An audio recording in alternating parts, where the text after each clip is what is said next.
Well, hello, good morning to everyone, my beloveds. Welcome to Story Time with the Deathwalker. I hope everyone had a wonderful spooky season, Halloween, Saham, trick-or-treating, whatever it was. I hope it was just fabulous for you guys. It's my favorite time of the year, as I have said many, many times. As a matter of fact, it would be wonderful if Destiny's Door opened next year on October 31st. Be groovy if that was my first person that came to the Destiny's Door Death Retreat. So anyways, over the last 3 or 4 weeks, I have been telling you stories on live about the stories that my mom and my grams told me, mostly in the garden growing up on our ranch. And those stories were stories when I was a kid, but now, as I'm an adult, I realize those stories were seeds that were planted by my mom and my grams for what's to come next in my final quarter or my last legacy on this earth. So I'm welcoming you to the story of Destiny's Door, and I'd like you to follow along with me as we bring it into fruition, as we manifest it, as we find the land in York, Maine, because that's where it's going to be. I can feel it in my bones. I can feel the roots. I can see the land. I can see the communal house. I can see the place for the garden. I can see yurts up for educational and events. I can see it farm to table for death and dinners. I mean, it's just going to be amazing. So anyways, I'm going to continue on these short little videos just to walk you through the vision of what Destiny's Door is going to be and what I'm aiming to do, how I'm going to fundraise, how it's going to look, feel, taste, touch, the whole 9 yards. So let's go, shall we? Oops, nothing like kicking my stuff out. That's just my cape that I'm working on. But anyways, that's for another time. So there comes a time, I guess, when the stories that I was given become the stories that I'm going to have to live right now. And the stories that I'm living are going to create more stories for those to tell. Destiny's Door is going to be a storytelling place of death, of life, of how they entwine and move together. I will tell you our mission statement in the next video. Stay tuned for that. My mother and grams, like I said, told me tons of stories, of tales, walking through the garden, of moss and memory, of people and places and imaginary things that came together. And so they taught me to listen to the wind. It carried names. The gardens that I ran through, they taught me grief through the petals of the flowers, through the leaves of the herbs, through the roots that we pulled up. All of this helped me to understand grief, to understand the philosophies and the intertwining of life and death. They gave me a beautiful, beautiful foundation for me to build for the rest of my life as a death walker and just as a human being, an individual. They gave me these stories not to keep, I realized, but to plant. And so that's what I've been doing for the past 2 years. I've been planting a seed for Destiny's Door. And now, in the last quarter of my life, I can feel the pull. I can feel the pulse of it. I really can. The amount of people that are coming together, the amount of people that I write, that write to me. I've been working on Substack a lot. I have a little bit more leeway on Substack to write what I really want to write without a whole lot of interference from moderators, so to speak. They don't hound every word I say. They don't mind me saying death and dying. I don't approve of the word unalived. I think it's just one more euphemism that we use, and we have so many of them. And I think it just separates us from death. Every time we use a different word, it takes us further and further away from death, dying, and the dead. Those are very, very, very significant words. And they're beautiful. And they're filled with brilliance. and they're filled with patterns and cosmic connection, a closed system that we're still learning and trying to understand, and it still scares us. There's so much fear when it comes to death, especially in this country. It just boggles my mind sometimes. The veil is very thin right now, so I feel this calling this morning to come and tell you this. I feel it. Death is everywhere. If you look around today, there is more death going on than there is birth.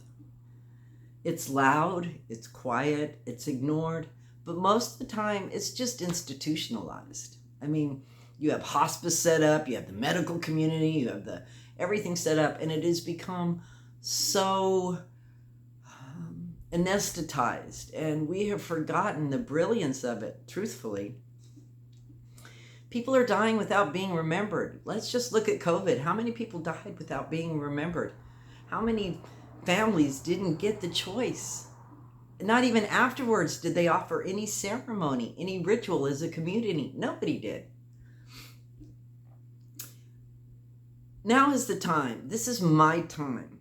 And I'm going to open the next door. And the next door in this country, the next big fringe deal is Destiny's Door, Death Retreat. Destiny's Door isn't necessarily a make-believe place. It's not a fantasy or a story, sci-fi story that I'm going to be writing. No, this is an actual coming to being, a manifestation, a actual place, a portal that is going to exist in 2026 or 2027.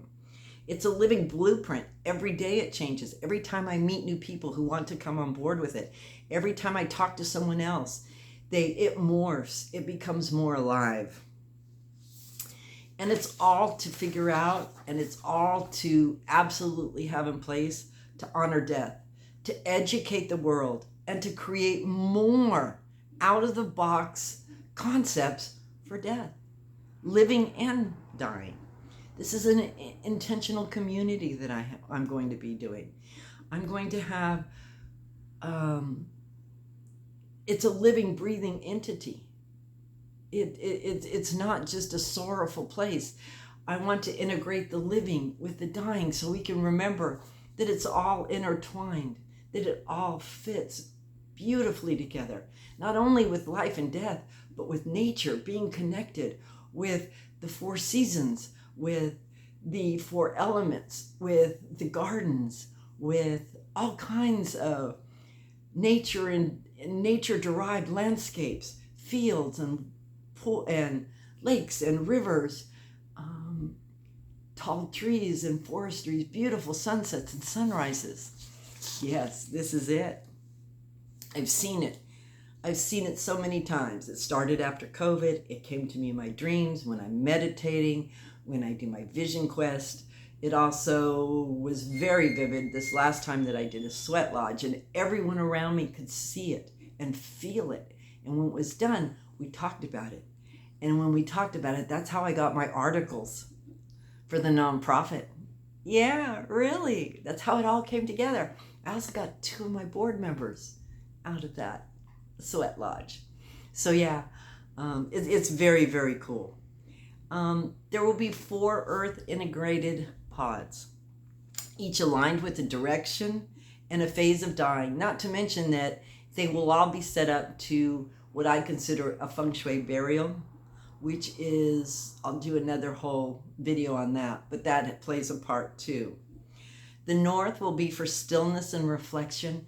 Imagine your pod, solid glass, plexiglass, so that you can see out of it. On top, as well as all around, French doors that open up maybe, and your dying person is in there. And all they see around them is nature. Let's say in the north, there's stillness and reflection. That's what it represents. So maybe you'll see tall trees, a forest area, that cold north bitter stuff that brings in stillness, like when winter comes. Yeah, that's it. Yep. How about the east? Awakening and choice. Can you imagine being in your pod and you're the dying person and you're the family members who are with them, and their last thing is to see the sunrise, the awakening, the fact that they got choice, the beauty of the sun rising and illuminating. Wow, what a way. Having Reiki healers and shaman and energy masters and death doulas, all helping you, all guiding you, all of us holding you in reverence to be remembered and honored, a whole community. Can you picture that? How about the South? The South is for legacy and celebration. Imagine looking out into the lake. Imagine looking out into the fields and seeing the garden. A huge garden, a legacy that will forever be. And you're a part of it by sitting in the South pod. Your dying one is, your dying loved one is, your family. And then we have the West. The West is for release and crossing. This would be the sunset, your final deal. As the sun goes down, the dying person releases and crosses over as the night comes in. So the last vision of nature for the dying person is to watch the sunset go down. And imagine your dying person, and even you, the loved one, looking up and being able to see the stars at night. Maybe that's the last thing your dying one will see. The stars above them, inviting them, twinkling just for them. Imagine how the ancestors, how the ancient ways, imagine all the brilliance that can happen during that dying period. Each pod is sacred. It will be sacred. Each pod is totally unique. No two will represent the same thing. Each one will have a specific purpose, a specific value, just like the dying person. They are the most important thing in the room. Each pod is a threshold. So these pods, can you imagine how beautiful they would be? Set north, south, east, and west. What a beautiful setting that would be. Imagine in the middle of those pods, there's a gathering pit, a circle, an earth medicine wheel, if you will, a labyrinth to walk through. Sometimes, as the loved ones of a dying person, we need a place and a space just to walk and release. And what better way than to immerse yourself in an earth wheel spiral? And to have all these loving, kind people who embrace death rather than shun it, who welcome in the dying, who want them revered, remembered, honored. They want autonomy and choice. And this is where it is. As they roll through the road, pass through the arches of Destiny's Door, Death Retreat, that welcomes all, living and dying, to educate, to hold in sacredness a new way to die, a new way to choose. So that's the first part of it. Envision. I want to leave you with those pods. And that's a word I use because I love the thought of pods, sea pods, tree pods. I love that word. So I think it just embraces that thought, a pod that holds the dying and the living, the loved ones together. And it's a release, it's a connection. It's going into and then going out of. Yes, yes, yes. Imagine it, won't you? Thanks for joining in. Stay tuned for the next one. The next one I'm going to be talking about is the grief house.